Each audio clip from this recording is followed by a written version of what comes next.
Hey there, guys. All right, today we are back with some more of the Great War. This time we're up to week 82. The Ghost of the Lusitania. Russia takes Erzurum. Before I dive in, though, make sure you go and check out the links in the description box below. I would love it if you joined the Discord and followed me over at Twitch. Probably still playing some Victoria 3 over at Twitch. Surprisingly enjoying it, despite hating Victoria 2. So yeah, you should go check it out. It's been fun. It's been fun. I think I'm probably gonna be going for a lot of the achievements, if not all of them. So watch me lose my fucking mind. Go check it out. And also I want to reiterate, because I think it's been a while since I last reiterated this. As long as I keep doing reactions, and as long as these videos get, all I ask is that these videos get around 200 views within a day. If they keep averaging around 200 after 24 hours post-upload, I will keep reacting to them. But if it comes to a point where it's like it drops down to like 100 a day or something like that, then the series will be stopping. But I don't see that happening. I don't see this series dropping, at least for me, at the moment with how things have been, dropping below 200, around 200 a day. So, I mean, it's still not the numbers that I would prefer, but, you know, for this kind of series, I think it's acceptable for this size of my channel. The size of my channel. But yeah. So, and I'm going to keep reacting to every single episode. And I like reacting to just like one at a time. Just easier. Also, I feel like if I were to react to, like, let's say if we lumped two Great War weeks into one reaction video, I think my concept of time would be way more fucked than it already is. Like, I think I would just find myself getting too lost in the timeline of events.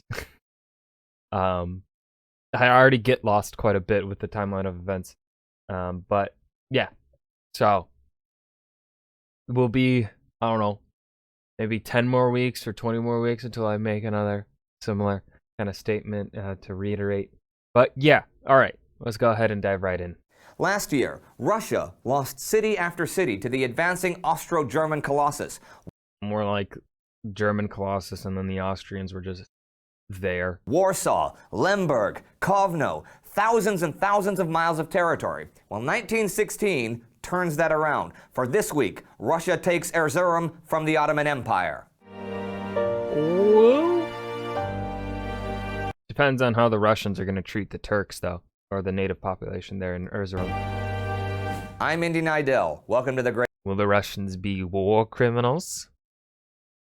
Or will they be more proper than the Turks, even though there's no real such thing as proper in war?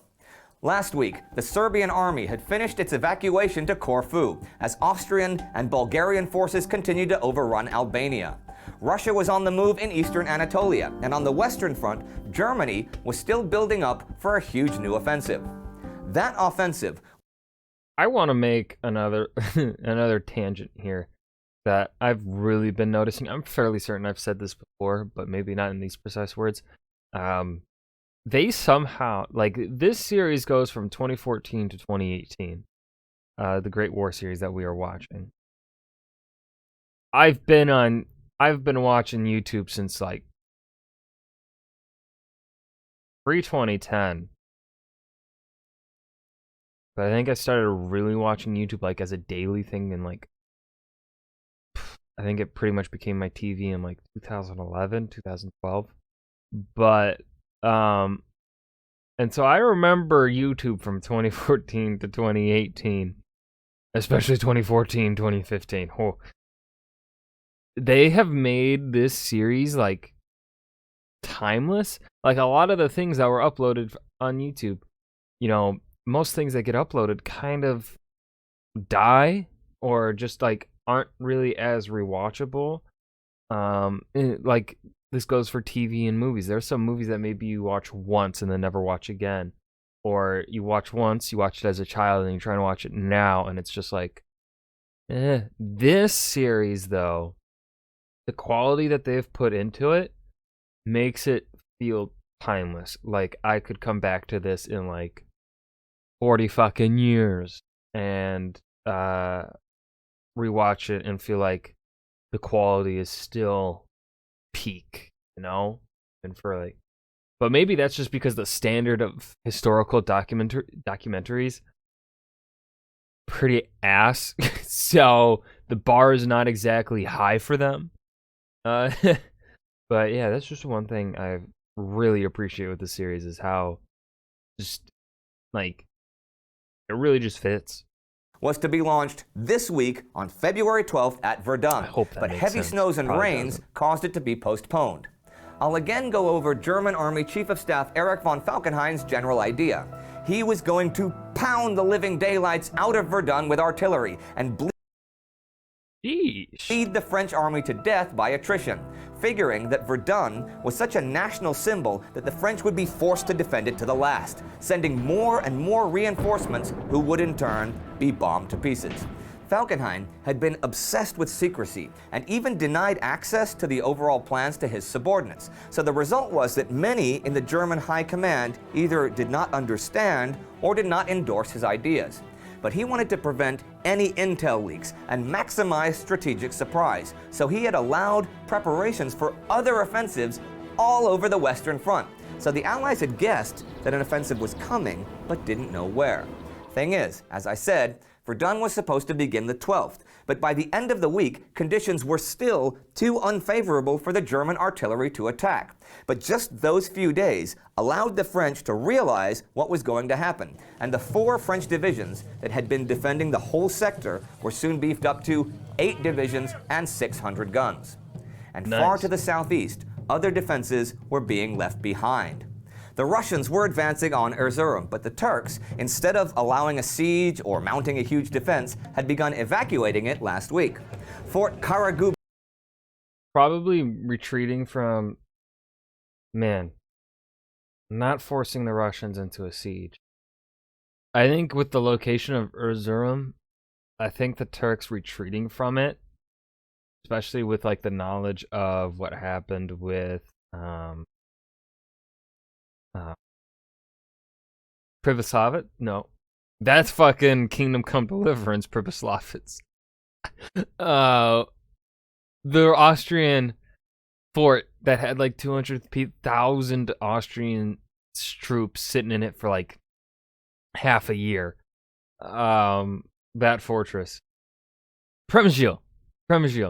That's what it was. That I think maybe with the knowledge of that might have influenced the Turks to retreat from Erzurum.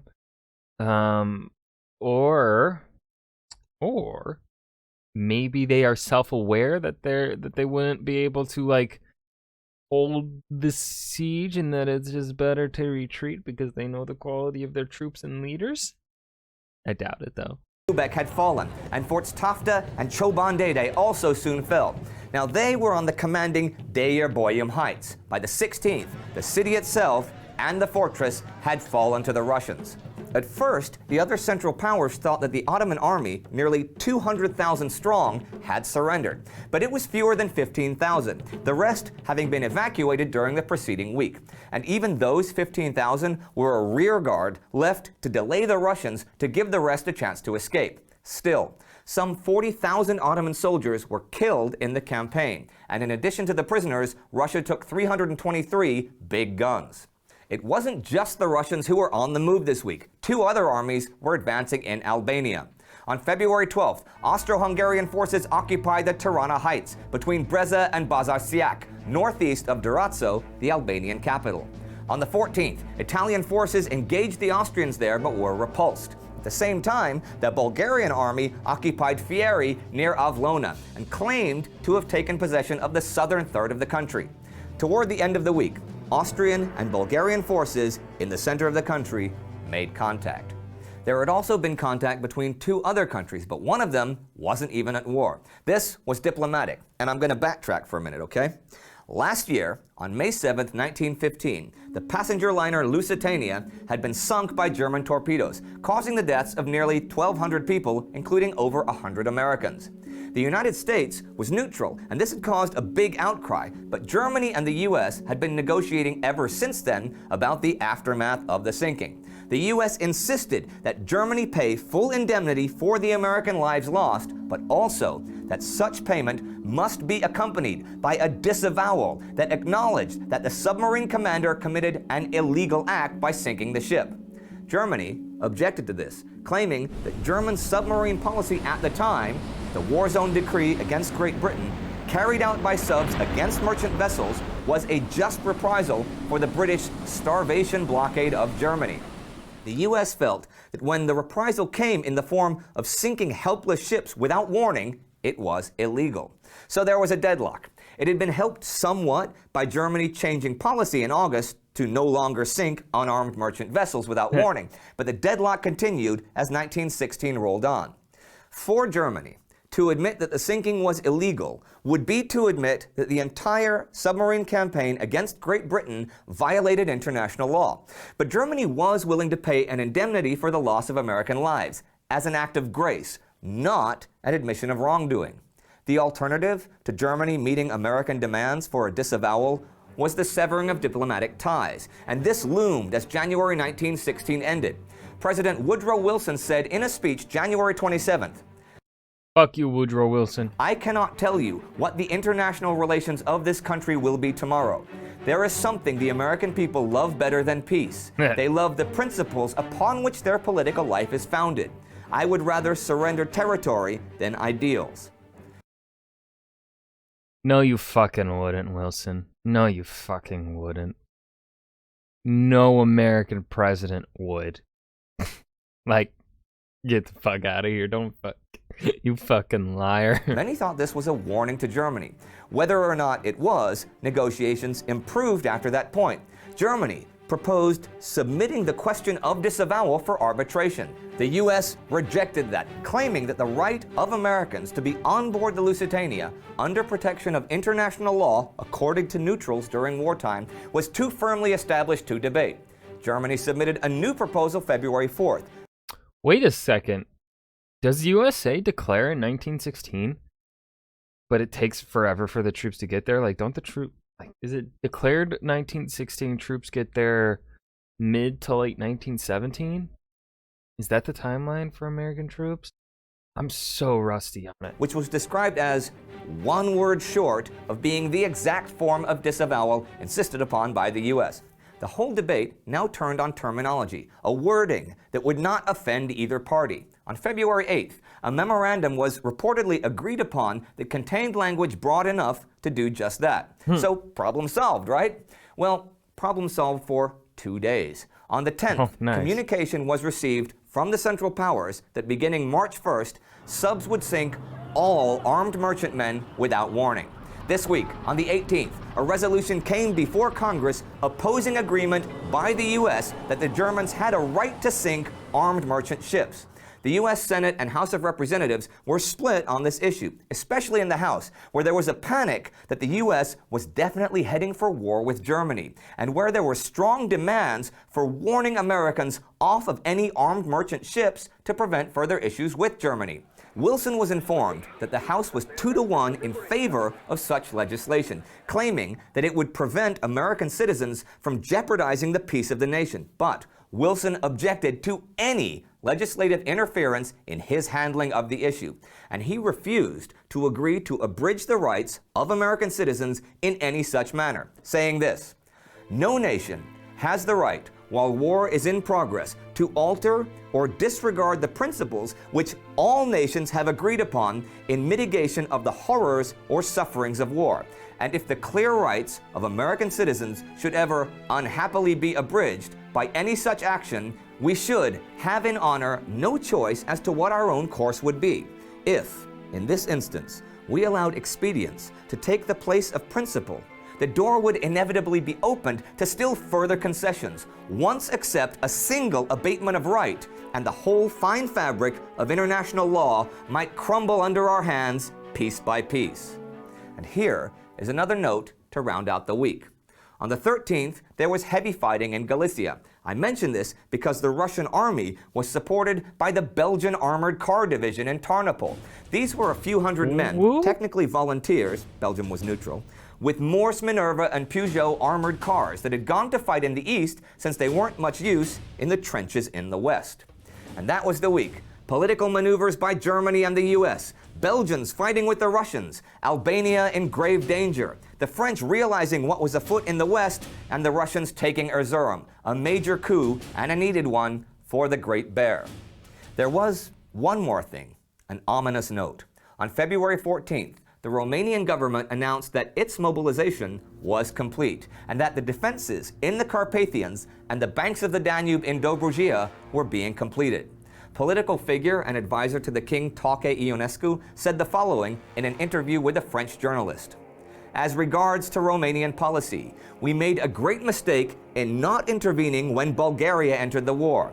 I hope that we shall not make the same mistake again, and that we shall not quail before Germany's threats, if she makes them. The country is unanimous on this point. Romania mobilized. The US talking in veiled threats. What do you imagine the end results of that will be? Well, you know it, and so do I. And I've said it dozens of times before in this show. Hundreds of thousands of fresh corpses. Yay. If you want to know more about President Wilson and the USA before World War I, you can check out our special episode about that. That was the Ghost of the Lusitania. Russia takes Erzurum. The Great War, Week 82. Thank you guys for watching. I hope you enjoyed. Remember to hit that like button and subscribe for more. And I'll see you guys in the next video. Peace.